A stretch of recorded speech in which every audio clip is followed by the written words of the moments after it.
every entrepreneur, you need to develop grit, and I think you need to practice gratitude. Mm, And what I mean by that, so developing grit, there is no easy business. If it was easy, everybody would be doing it and nobody would be willing to pay you for it. And mm, so you're doing something hard, you're going to have days that are awful. You're going to have days that your partner's depressed, you're depressed, you don't feel like you can go forward, and you don't know what to do. And that's where I feel like you really have to take a step back and say, okay, I need to have the same passion and excitement that I had on day one for this project right now in this moment, because mm. that's the only way that we're going to get through this.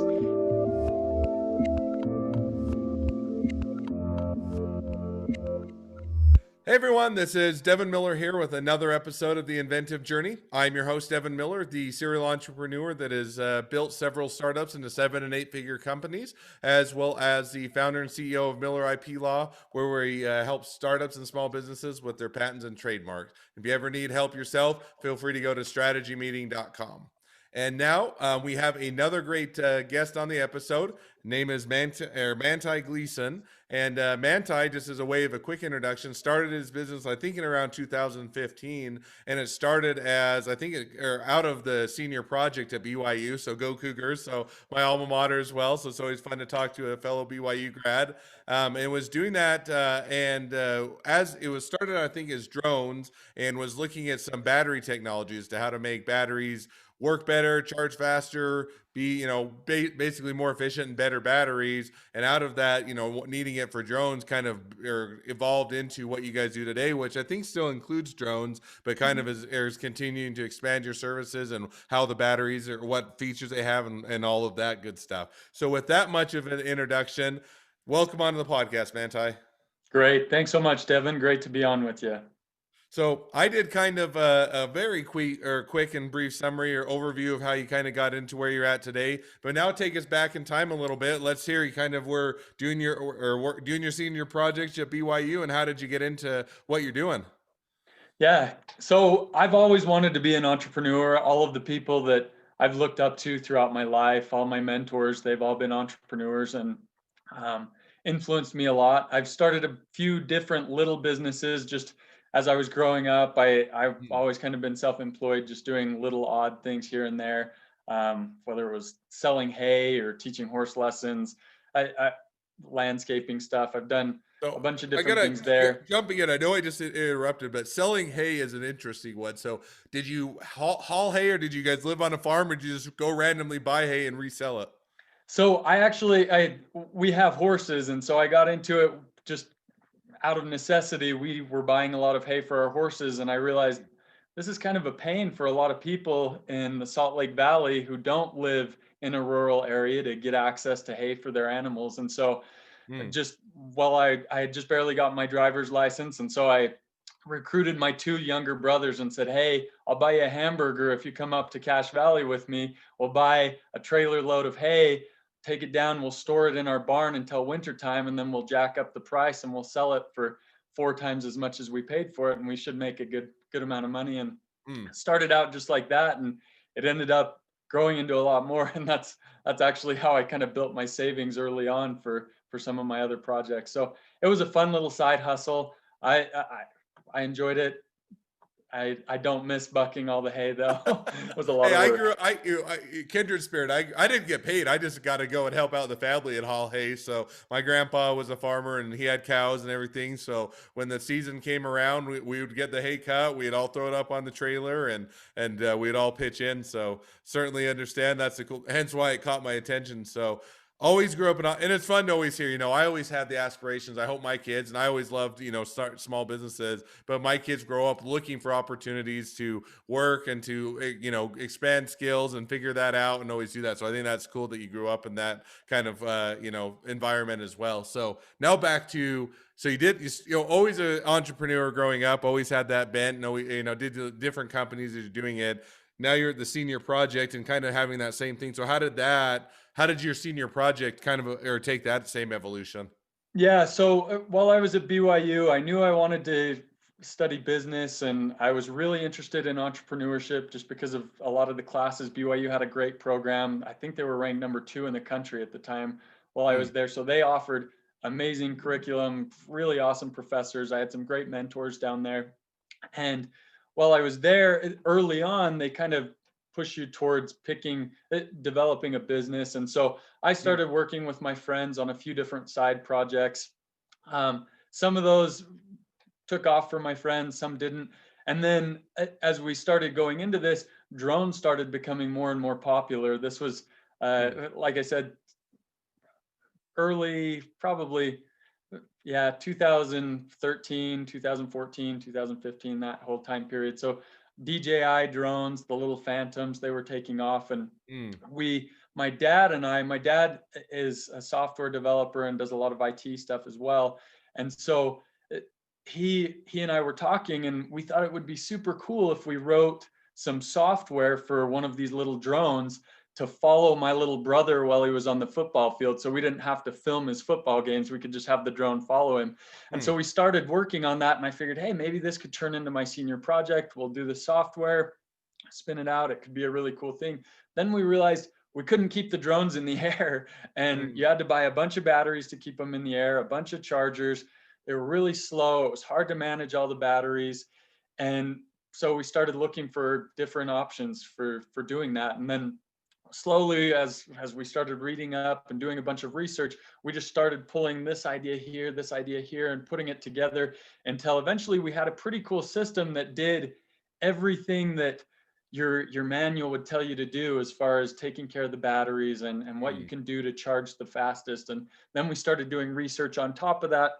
We reached out to a couple different engineering firms and started working with them, um, just building out a multi-port battery charger for drones that could keep mm, up with what we were trying to do. mm, And it started out really rocky, really slow. Made a lot of mistakes along the way, but we built out a pretty cool platform for these drones that allowed us to be able to keep the same drone up that was taking 12 batteries. We could do the same job with 4 batteries, mm, and we were able to keep those batteries healthy and lasting longer than our batteries with our traditional chargers, just because we were optimizing everything we could to mm, keep those batteries healthy. And so at first our idea was, hey, we're going to sell these boxes. We started talking to and working with some different drone distributors that we had connections to, and it was looking like a great opportunity.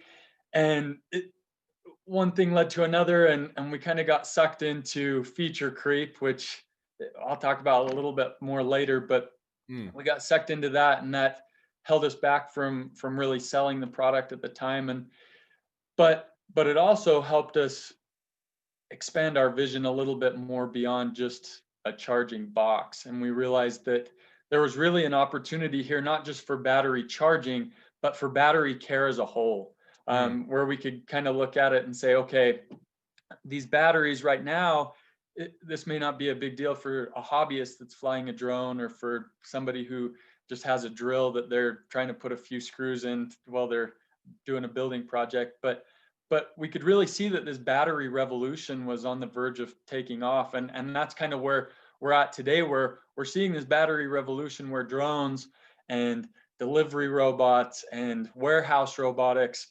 even, I mean, I was at the store the other day, and now you can buy a snowblower that's battery powered, and there's all these mm, electric vehicles. And so we started seeing this as we were getting into this project, developing this first multi-port charger, and we realized there was more to it, that if we gathered all the data from these batteries, it would be really helpful for managing fleets of batteries. It would be really helpful for optimizing charge profiles, mm, so that it wasn't just a simple algorithm that we put in once, but we could actually learn from that data, and we could also push out further advancements for charging and battery care, so that these batteries last longer, they're safer, and you're able to operate with less battery equipment. So that's kind of where we've evolved into now, where we have more of a battery care platform versus just battery charging. So we do the charging, the maintenance, and the management, with the opportunity of mm. implementing new technology as it comes out. So now diving into that just a little bit, because I think that's an interesting, because it sounds, I don't know if it quite sounds like a pivot, but an expansion. But was it, simply that simple of, hey, we've got a platform now, let's do it? Was it, hey, we want to expand, and you talked a little about feature creep, and we can dive into that in a minute. But how did you decide, hey, we're going to go from a drone, first of all, from a bit of a hobby, or so to speak, to be able to do your, brother on the football game, to, hey, Yeah. we can actually do this as a project. Then you said, oh, let's do this as an actual company, to, hey, this is more than drones. Was that leap from, hey, this is drones and we're going to start that as a business, to more of a battery care? Was that kind of an intentional, development of the company? Was it a falling into it? Was it a pivot, or how did you kind of end up at that place?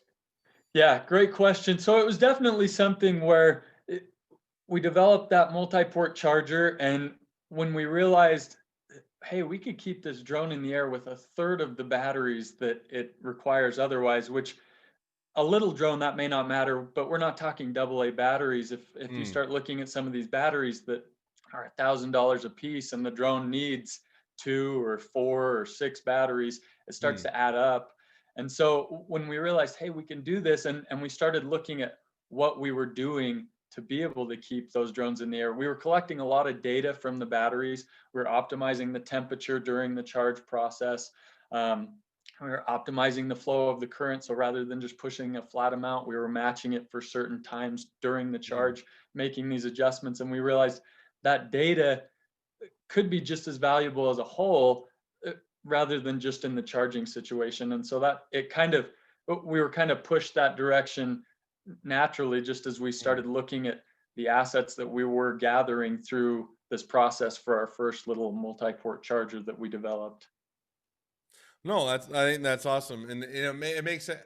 I think batteries sometimes feel to be, and maybe with the exception of a Tesla or someone that just adds their cars, but a lot of times the battery is almost an afterthought, right? Oh, Yeah. we'll go find a standard battery off the shelf. We'll do that. In my world, I would do it from a different. But one of the businesses I'm involved with is on the wearable side, and they much different context, but the same thing is you're trying to cram as much power as you can into a very small and confined space, and any way you can optimize that is well worth the time and effort. And so I kind of it's interesting to see how you guys tackled it for one area, and how everybody is kind of dealing with this power issue, and how if you don't treat if you treat it as an afterthought, it can make a suboptimal product, and vice versa, it can create a better competitive advantage.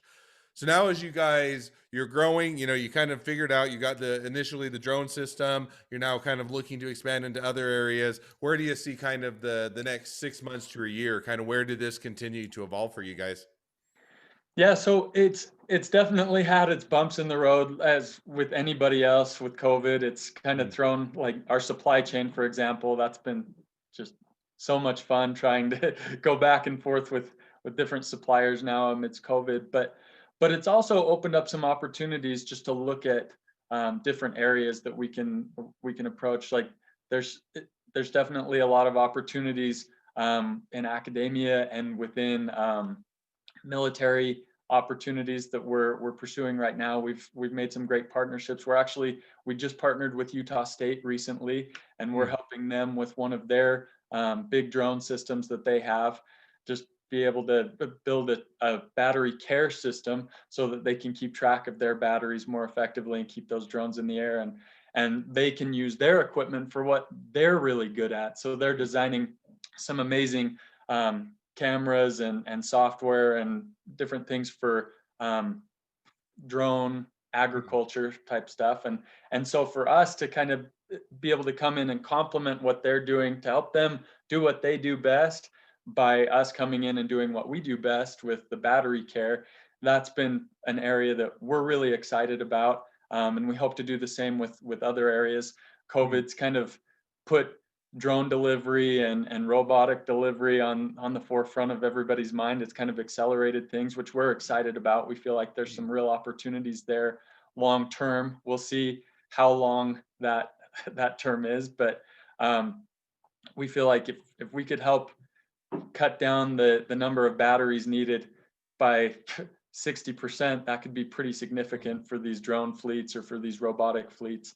And it may not be that extreme in all cases, but we feel like we have a pretty good value proposition for these companies. So that's kind of the area, the vision that we have going forward is tapping in first with these academia and government areas where they're doing the research for this drone delivery and things like that, and then transitioning more into the commercial side as the regulation permits that. Mm. And so no, and I think that makes complete sense. So it almost sounds like you're saying, hey, this kind of we started out in almost I'd say high level hobbyist drones, right? Or in the sense of it was, hey, it's the ones that you take the video, you can fly them around, and now you're looking at what are the applications that are really, not just nice to have kind of a thing, but are really a critical of the battery power is such that, for the military, for delivery services, for other areas, that they are going to be bigger distances or have that or particular need even more so reinforced. That's kind of the areas of opportunity that you guys are headed. So I think that sounds cool. Well, now we are starting to reach, and I left a little bit more time just because it's and also a topic that I think is interesting on your biggest mistake. And we talked just a little bit before, but I'll ask you the question, then we'll dive into the topic just a bit more. But before we dive in, so first question I always ask as we get towards the end of the podcast is, what was your worst business decision you ever made, and what did you learn from it?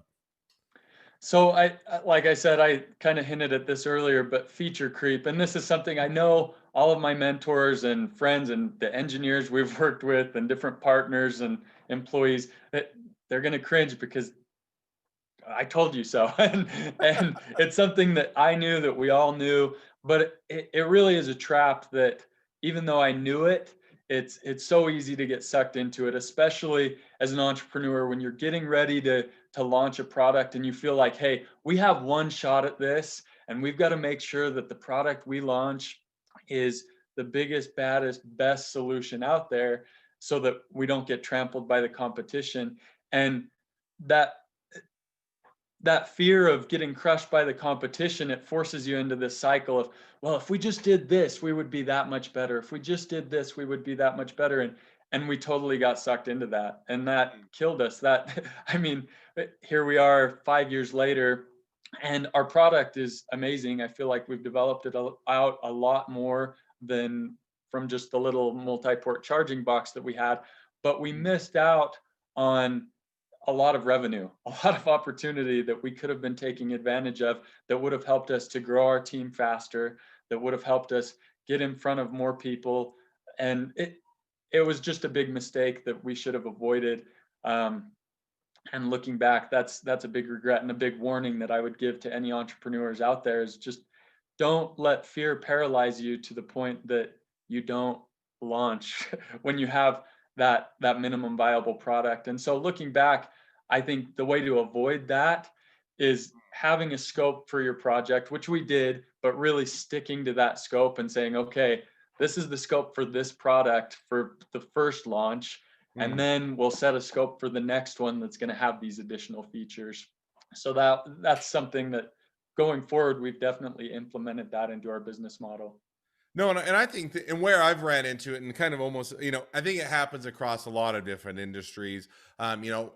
I get harped on it by the software guys that I work with, and they're kind of the same thing. They're like, "Oh yeah, I'm like, "Oh, this should be a simple feature, right? We can just add this, and it won't take you. Well, that will only take us a month, and this is why, and blah blah blah." And you're like, "Oh yeah, that probably doesn't warrant a month's worth of work, and we'd rather do other things." But it is so easy because you have, especially if you're the inventor, you're the idea guy, you come up with it. You can see so many paths and so many things to add, and some of them, first of all, are just bad ideas. If you were to stand back and say, nobody else other than me that thinks that's really cool, nobody else will pay for it. Or even if they're good ideas, to your point, you start to hold off your product too long, and you miss your markets, and you miss a window or two. I like your point of, it's almost, you worry so much that you only have one shot if you introduce it in the marketplace and it's not the perfect product right out of the chute, at least perfect in your mind, that you're going to, it's going to fail and you're never going to be able to recover, which is seldom the case. And hey, you launch it in there and you get feedback from the marketplace. The feedback is valuable, helps you to even make it better, helps you to know what the pain points are, what they're going to pay for, what they're not. And kind of, I hate the term minimally viable product, but And I'll give you my short reason why. So, minimally viable product in my mind always sounds like you're putting out the crappiest product you can as quick as you can. I'm like, well, I don't Yeah. want to put out a crappy product, but I think, more, I would say maximally viable product, but more of look at your constraints, look at how much time, what your budget is, when you need to do it, what the scope and the specification are, and then give the product, best product you can within that or within that scope, but make sure it doesn't hold it up. Yeah, exactly. And that's something that we were just so excited. We figured, hey, we're going to have the first battery charger that has an app that's built into it so you can see the individual cells while they're charging. And Mm. but our early customers wouldn't have cared about that. It wasn't necessary for a product that they would be happy with. So you're right, it's not a minimum viable product. It's not like we were going to push out a crappy product, but our customers would have been totally happy with what we had. We were just trying to put even more frosting on it so that we would look good compared to the competition, and it wasn't needed. Yeah, and So I think I think I like that point as well because I mean, and the reason I harp on it and left a little bit more time because I think that it's one that it happens to almost everybody. I liked your point. It's like, you hear about it and everybody's like, I'm gonna be different. I'm not gonna fall into the same traps. And most of the time you fall into the same traps, you have to learn the lesson sometimes the hard way. Because I think if I remember now diving into the details, I think where you guys said you made the mistake is that you had one battery that was built for the original battery system and they phased it out. Wasn't that part of it as well? Another kind of issue that you ran into is as you put all this time and effort to do that, and now they change the system on you and all that time and extra effort, first of all, that people weren't paying for, but second of all, you can't even recoup it anyway. yeah, exactly. We had focused all this time and energy on this drone. We had done all this market research, and these were the drones. Like these two drones were the ones that were dominating. And then right as we're getting ready to roll out our product that we were so proud of, the drone manufacturer rolls out their next model, and it totally sets us back. And so it really forced us to take a step back, and it was a painful step, but it also helped us to look at our system and say, okay, how can we avoid this going forward so Mm. that our product doesn't get phased out every year when this drone manufacturer or that drone manufacturer pushes something out? How can we make it a little more dynamic and a little bit more of a product that really fills a need so that these manufacturers want our technology to work with their technology?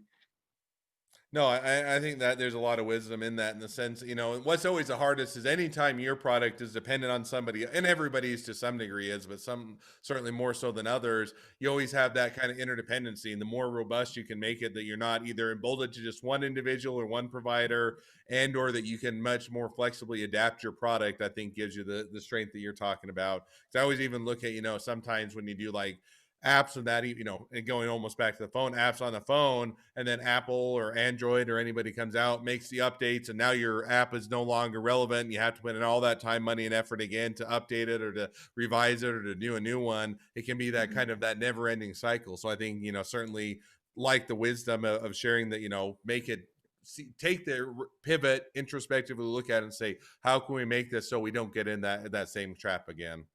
Yeah. With that, now we'll jump to the second question I always ask is, so now if you're talking to someone that's just getting into a startup or small business, what would be the one piece of advice you'd give them? Yeah. So I would, and maybe this is just the season that we're in, but the thing that keeps coming to my mind as I've been thinking about this question is every entrepreneur, you need to develop grit, and I think you need to practice gratitude. Mm. And what I mean by that, so developing grit, there is no easy business. If it was easy, everybody would be doing it and nobody would be willing to pay you for it. And Mm. so you're doing something hard, you're going to have days that are awful. You're going to have days that your partner's depressed, you're depressed, you don't feel like you can go forward, and you don't know what to do. And that's where I feel like you really have to take a step back and say, okay, I need to have the same passion and excitement that I had on day one for this project right now in this moment, because Mm. that's the only way that we're going to get through this. And I think it's important too that it, your family, your partners, your spouse, they need to have that grit too, because an entrepreneurial experience is going to be an all hands on deck for everybody. It doesn't matter what phase you're at. It's it's taxing on your family, on your partners, on your employees, on you. And so making sure that everybody that you work with has that understanding, has that grit with them will definitely help carry you through those down days. And Mm, then the practicing gratitude side of things, the reason I bring that up, I feel like it does a lot of things for you. As an entrepreneur, practicing gratitude, it will help you make and save so many relationships mm, because you're going to strain a lot of relationships when you're going out and you're starting a business and mm, you're doing this early on, you're asking for free advice, or you're working on a project and it fails, or you're bootstrapping and maybe it doesn't work out just right and you don't pay your investors back as quickly as you wanted to. Everything that you can do to show the people that you're working with that, hey, I'm in this, I am so grateful for your help, mm, it'll help you a lot. And it'll also keep you in a positive mindset where you can take a step back and you can be teachable. Because if you're not teachable, if you're always defensive and, well, this is why I did this and you're wrong for this reason, you can't learn from your mistakes and you can't go forward. But I feel like if you have that, if you practice gratitude, and even when somebody's ripping you apart or has some feedback, if you practice that gratitude and you look at it a little differently and say, hey, it, yeah, maybe they just ripped my pitch apart or they just ripped my whole technology apart. You can learn from it and you can say, okay, they ripped it apart because of this. What if mm. we change this? And now all of a sudden, our product is much more robust. We have something that can really make a difference in the world. And it just started with that principle of gratitude where you have that open mindset. You're willing to thank somebody for ripping you apart so that you can learn from that. And I feel like if you can develop those two things, you're gonna make it. No, and I like both of those. I agree. Grit is one that I think sets you, and you know, however cliche it is or however overuse it, it really does come down to everybody thinks that, or a lot of people think that, you know, the dream is to run your own business or to do your own thing, and a lot of people get into it and they find out, hey, this isn't for me. It's not as fun. It's not it doesn't look. It always looks a lot easier when somebody else is doing it, right? In the sense that whenever you see the TV shows or the movies or the, you know, whatever it is, or you talk with somebody, oh, their business is just so easy. For you to know, almost every business requires a lot of grit. And to your point, there are days, you know, your business, my business, that you just have crappy days. It's just not fun. And you're saying, you know, whether it's how to make payroll, it's how to deal with employees, it's how to deal with product development, it's how to deal with clients, it's how to deal with investors.